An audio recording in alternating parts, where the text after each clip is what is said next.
Hello everyone, welcome to yet another video from DevLove. Today we're going to understand the factory design pattern. This is a very simple design pattern, but it is used a lot in enterprise level and also is asked in a lot of interviews. So today we'll go beyond definition, take a simple example and try to understand what actually is factory design pattern. So think of the factory design pattern as a real world factory. In the real world, let's take an example. You go to buy a motorcycle, right? You go to the bike showroom, and in the showroom the salesman talks to you and you give the salesman a request. You ask him, I need a particular model, I need a so and so model of the motorcycle, and the salesman takes your request, takes the salesman takes the advance booking, and then the request is sent to the factory. So from the showroom the request goes to the factory for that particular model of the bike. The factory then processes the request and then provides the bike to the showroom. So here what you notice is the showroom doesn't know or does not need to know how the bike is manufactured in the factory. The factory does not need to know how the sales is happening. Its job is to create or manufacture the motorcycle and give it back to the showroom. So this is actually called loose coupling. The showroom and the factory is not tightly coupled. They are independent of each other. This is an example of loose coupling. So factory design pattern, the one that we discussed right now as an example, actually promotes loose coupling. At the same time, factory design pattern also promotes the single responsibility principle, the S in solid. So here, if you see this example, the showroom is having a single responsibility of taking the order and then fulfilling the order. The manufacturing part is not taken care by the showroom. That should be taken care by someone else. So that is done by the factory. Factory, on the other hand, is responsible for only manufacturing it. It is not responsible for selling the motorcycle. So this is single responsibility principle. Every class or every unit has its own responsibility and it should not do any other task. So when we implement factory design pattern in our code, we actually are promoting single responsibility principle and we are also promoting loose coupling. One more benefit of factory design pattern is the code becomes more maintainable. So if you see, if you have to increase the models of the motorcycles, you just have to the showroom just has to know that okay, there has been a new model that has come into picture. The factory on the other hand can have a new unit set up for manufacturing the new model, so we can extend our code base easily without affecting the showroom, the core business logic in this case. So the showroom is responsible for business. You just go there and you say that I have seen a new model of the motorcycle coming to is being launched, so can I get that? And the showroom will take the request. It doesn't know whether the manufacturing is done or not. It will take the request and send this back to the factory, and the factory at the same time is setting up the things and then will give the motorcycle at some point of time. So it's easy for our code to be extended without affecting our core business logic, right? So let's take this example and try to implement it in our C# program. Okay, so let's say uh, we have to implement a factory.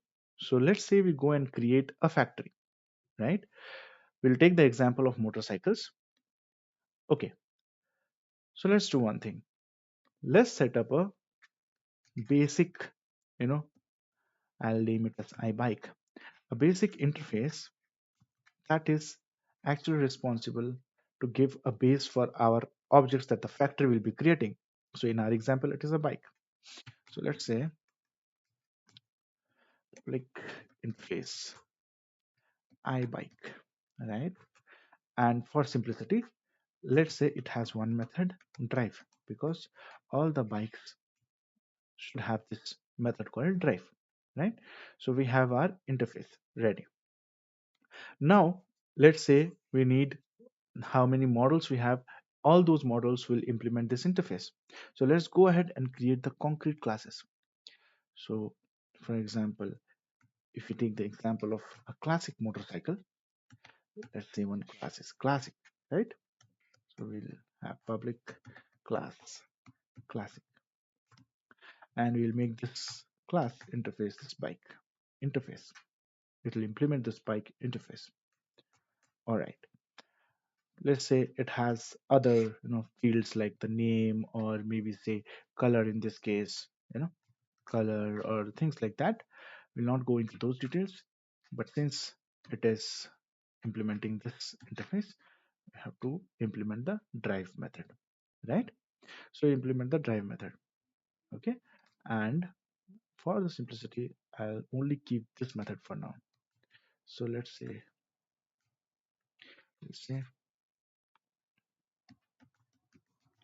driver classic, right?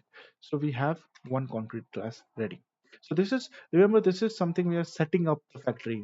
It is like we are setting up a new factory for our motorcycles. Think of it like that. We are not yet gone into the logic of manufacturing the motorcycles. We are just setting up the factory. So let's say we'll give one more motorcycle type called Meteor, right? So here we have this class called Meteor, which also implements this interface, and then we'll implement the same method here. For this, we'll say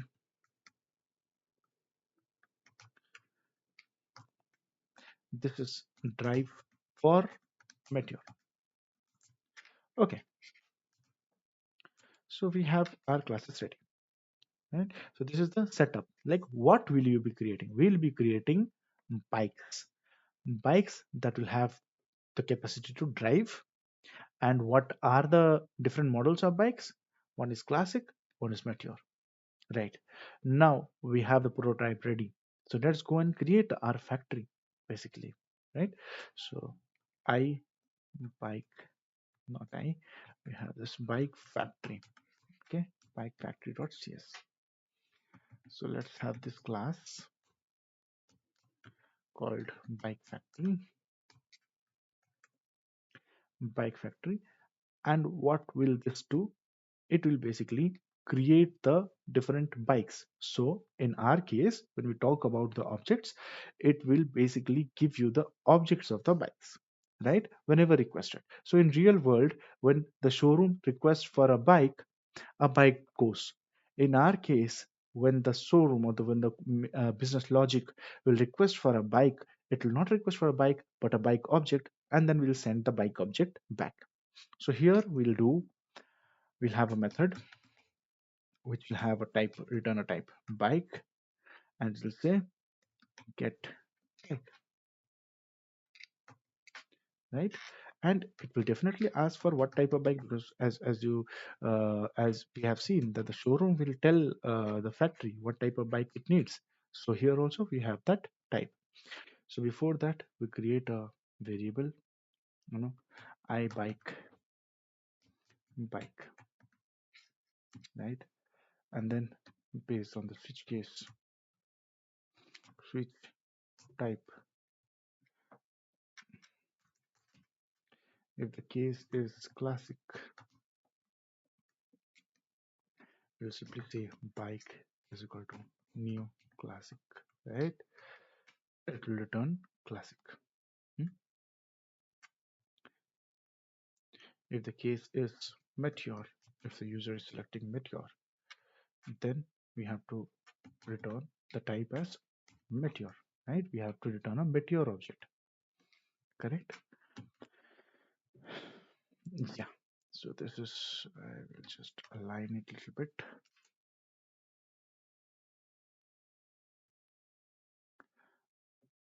Okay. At the end, we'll return bike. Okay. So our vehicle factory is ready. Okay. So don't go into the the this is not an application. We are trying to understand the concept behind this, how the factory is created, so that when you work on your enterprise level applications, when you work on your enterprise applications which are implementing factory design pattern, you will be able to understand what is the logic behind the factory, what is happening behind the scenes. You'll be able to relate with this, right? So now our factory is ready. Let's then go to the main class. Suppose this class is called as showroom, right? Our core business logic, which is responsible for the sales of the motorcycle. Assume this is the sales showroom class, right? And here we want to create a object. Now we want to get the objects, we want to get the motorcycles. So what we'll do, we'll say, we'll call the bike factory. We'll have an object of bike factory. Bike is equal to new bike factory, right? Sorry for the naming. It should be bike factory because we are creating the object of the bike factory object first. Okay. And now suppose you want to create an object. You want to get the object of that. So I classic I bike is equal to bike factory dot create dot get bike, and then we'll pass the type. So let's say if you are asking the type, if you're asking if you need a bike for classic, so if you need a type classic, so you simply pass classic as the type here, and then what we can do, we can do the for just example purpose, we can see which bike we received, right? So let's try to run this.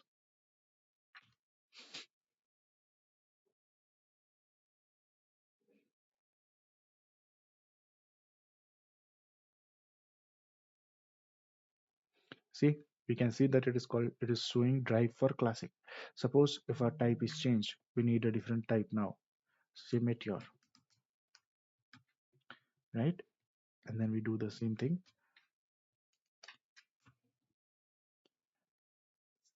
It is saying drive for meteor. So the main thing to understand here is this type, which we can accept it from the user, or based on this type we are simply calling the bike factory and to give us the bike. We are not creating the classic object ourselves, we are not creating a meteor object ourselves. If not for the factory pattern, if it was for a without the factory pattern, if we were going to implement this, what would we have done? We would have simply gone here and said that okay, if maybe switch type, right? Switch bike dot type, and if the type is say classic, we would have said that new classic, and then we would have done new classic, new meteor, like that we would have got our objects.